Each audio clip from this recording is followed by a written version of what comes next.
Everyone, स्वागत है आप सभी का आज के इस नए वीडियो लेक्चर में। मैं हूं आपका दोस्त दीपेश गहलोत। बात करने वाले हैं पाकिस्तान के बारे में। बात होगी पाकिस्तान की और पाकिस्तान के दोगले चरित्र के बारे में।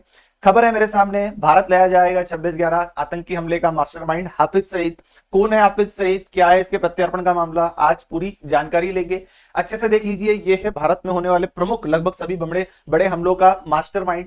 दुनिया के लगभग सभी बड़े देशों के द्वारा तथा यूएन के द्वारा डेजिग्नेटेड आतंकवादी घोषित कर दिया गया है। लगभग 83 करोड़ रुपए का 83 करोड़ रुपए का इसके ऊपर क्या है इनाम घोषित करा गया है कि 83 करोड़ रुपए ले लो और हाफिज सईद की खबर हमें दे दो। ये अभी सुर्खियों में क्यों चल रहा है, खबरें इसके बारे में क्यों निकली है, तो ऐसा इसलिए है कि पाकिस्तान की जो मीडिया हाउसेस है उसके अंदर आज से लगभग 2 से 3 दिन पहले इस प्रकार की खबरें चल रही थी कि क्या हाफिज सईद का प्रत्यर्पण होने वाला है। भारत के लिए इसके द्वारा प्रयास किए जा रहे हैं। तो भारत में भी जब हमारे जो मिनिस्टर ऑफ एक्सटर्नल अफेयर के प्रवक्ता है अरिंदम बागची जी से जब ये प्रश्न पूछे गए कि भारत इस प्रकार के क्रियाकलाप करने जा रहा है, तो उनकी तरफ से इस बात को हरी झंडी दे दी गई और इस प्रकार की खबरें सामने आ रही है। जैसे ही क्या लिखा है, India seeks extradition of 26/11 mastermind Hafiz Saeed. Pakistan confirm India ask to extradite LeT founder of Mumbai attack. मतलब ओवरऑल घटनाक्रम आगे बढ़ रहा है, इस प्रकार की खबरें हमारे सामने देखने को मिल रही है। तो क्या है 26/11 के हमले को थोड़ा सा हम समझेंगे। 26 नवंबर 2008 की ये जो खबर है, हमारे जो ताज होटल हुआ, हमारे यहाँ जो संसद के अंदर हमला हुआ, हमारे यहाँ जो ट्रेन के अंदर हमले हुए, लगभग सभी बड़े आतंकी हमलों के पीछे इस व्यक्ति की क्या थी, प्लानिंग थी। 26 नवंबर 2008 के अंदर जो हमले हुए थे उसके अंदर इसी की प्लानिंग से पूरा काम किया गया था। मुंबई के जो अलग अलग सेक्टर्स है जिसके अंदर क्या है ताज होटल्स हैं, और साथ में जो अलग अलग एरिया है जिसके अंदर प्रमुख एरिया कौन कौन से हैं, विले पार्ले है, मेट्रो सिनेमा है, सिनेमा हॉस्पिटल, रेडेंट होटल, उसके बाद ताज होटल, सीएसटी, इन सभी जगहों पर इस व्यक्ति द्वारा लगभग हमले की प्लानिंग करी गई थी। जो समुद्र के रास्ते नाव में बैठकर लगभग 10 आतंकी भारत के अंदर इंटर हुए थे और 4 दिन तक इन्होंने दहशतगर्दी मचाई रखी थी। क्या कह रहा था इनके द्वारा, इन्होंने अलग अलग होटल्स में जगह जगह पे लोगों को बंदी बना लिया था और बंदी बनाकर उन्हें मारने के प्रयास किए जा रहे थे और साथ ही साथ डिमांड भी करी जा रही थी। 4 दिन तक चले इस ऑपरेशन के अंदर क्या हुआ था, एनएसजी कमांडो और हमारे जो अलग अलग मिलिट्री फोर्सेस है उनके द्वारा इसमें से 9 आतंकी मार दिए गए थे। इस हमले का प्रमुख मास्टरमाइंड तो हाफिज सईद था, पर इसके अंदर आए हुए लगभग 10 आतंकवादियों में से 9 को तो भारत की सैनिकों द्वारा मार दिया गया था, एनएसजी कमांडो द्वारा, पर बचे हुए एक आतंकी को बाद में 2012 में यहाँ पर क्या दे दी गई थी, फांसी दे दी गई थी।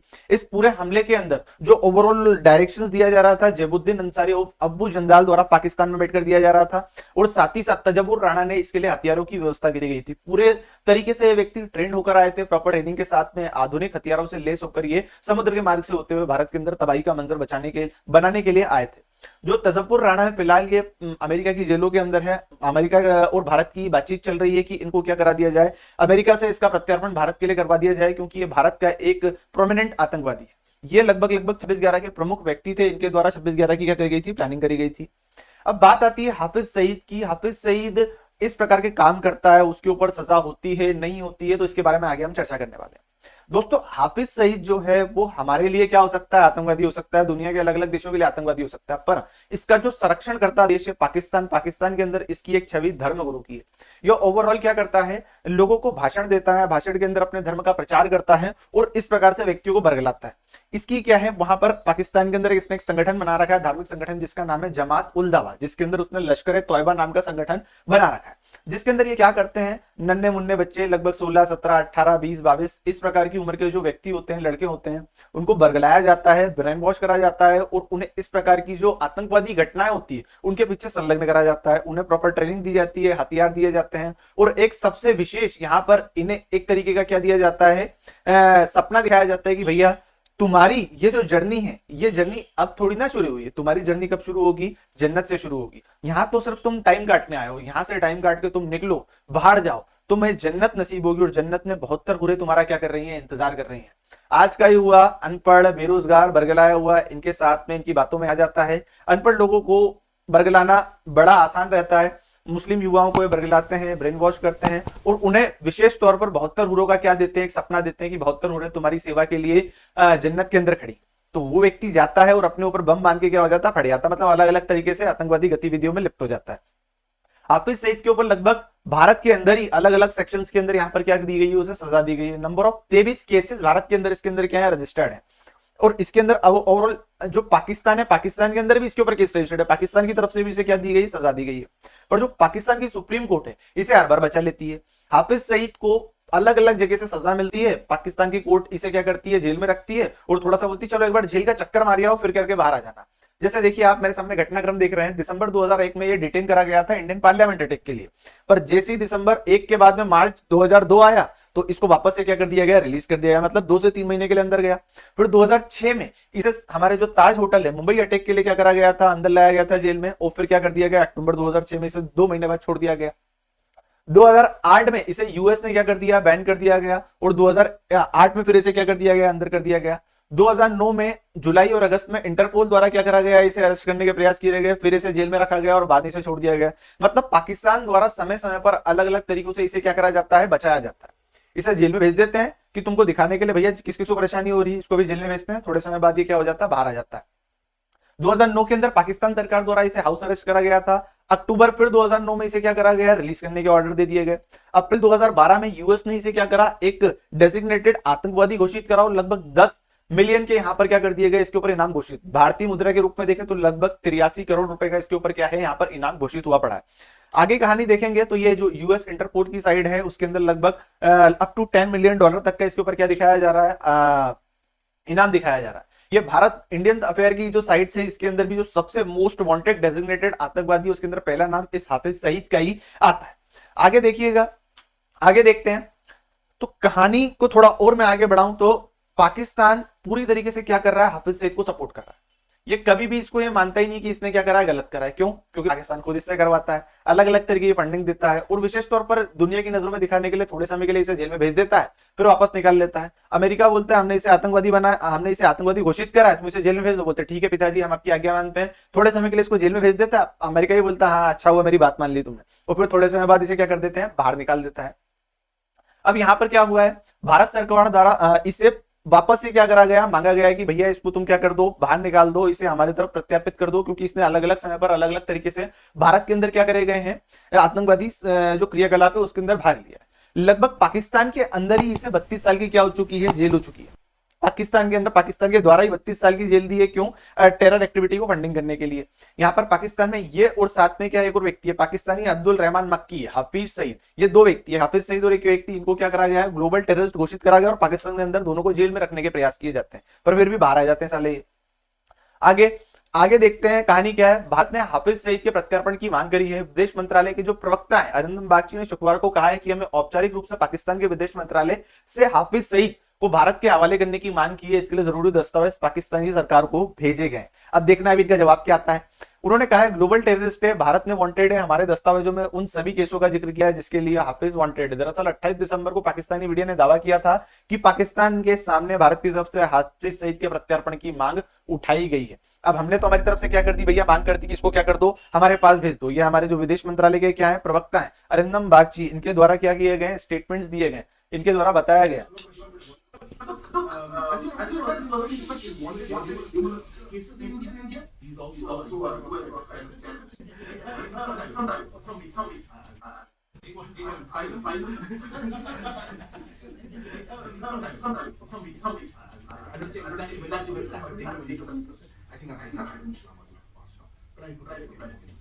But as I said, activities of people who are wanted we continue to take cases which in this case overall Bharat के विदेश मंत्रालय के प्रवक्ता अरिंदम बागची है, इनके द्वारा पूरी तरीके से क्या कर दिए गए, प्रयास करे गए कि भैया इसे हमें दे दो। पर पाकिस्तान क्या कहता है, पाकिस्तान बोल रहा है कि हमारी तरफ से हमने इस प्रकार की कोई संधि आपके साथ नहीं करी। जैसे कि फिलहाल जो हमारे जो 8 नौसैनिक है जो कतर की जेल में बंद है, उसके लिए हमारी जो संधि है कतर के साथ में कि भैया अगर तुम्हारे सैनिक पकड़ते तो हम उनको वापस कर देंगे और तुम हमारे सैनिक तुमने पकड़े तो तुम वापस कर दो, बशर्ते अगर कोर्ट केस चलते हैं, जेल होती है किसी प्रकार की, अगर उन्हें सजा होती तो सजा मान्य होगी। हमारे सैनिकों को सजा मिली, वो सजा हमारी जेल में भुगतेंगे, तुम्हारे सैनिकों को सजा हम देंगे तो वो तुम्हारी जेल में भुगत। तो इस प्रकार की संधि भारत और कतर के बीच में। पाकिस्तान बोलता हमारे और तुम्हारे बीच में इस प्रकार की कोई भी संधि नहीं है, तो हम तो हाफिज सईद को तुमको देने वाले नहीं है।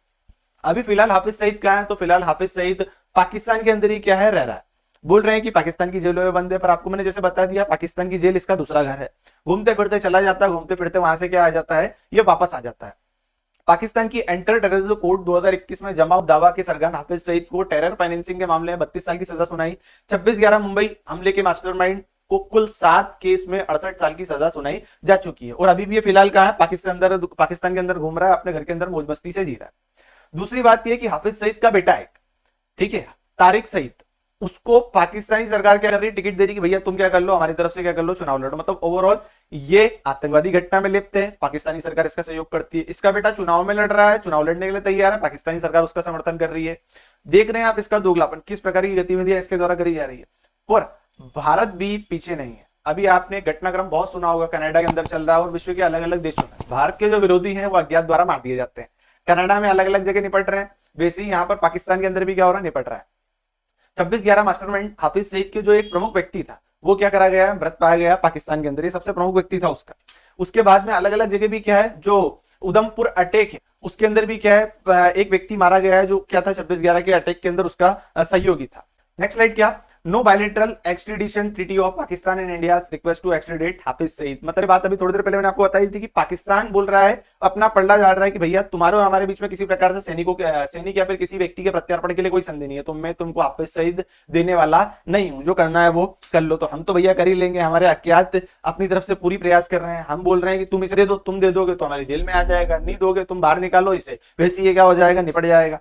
दूसरी खबर एक और है कि नवाज शरीफ है, नवाज शरीफ 73 वर्षीय नवाज शरीफ प्रधानमंत्री के जो चुनाव वहां पर होने वाले हैं उसके अंदर वो खड़े होने वाले, ठीक है।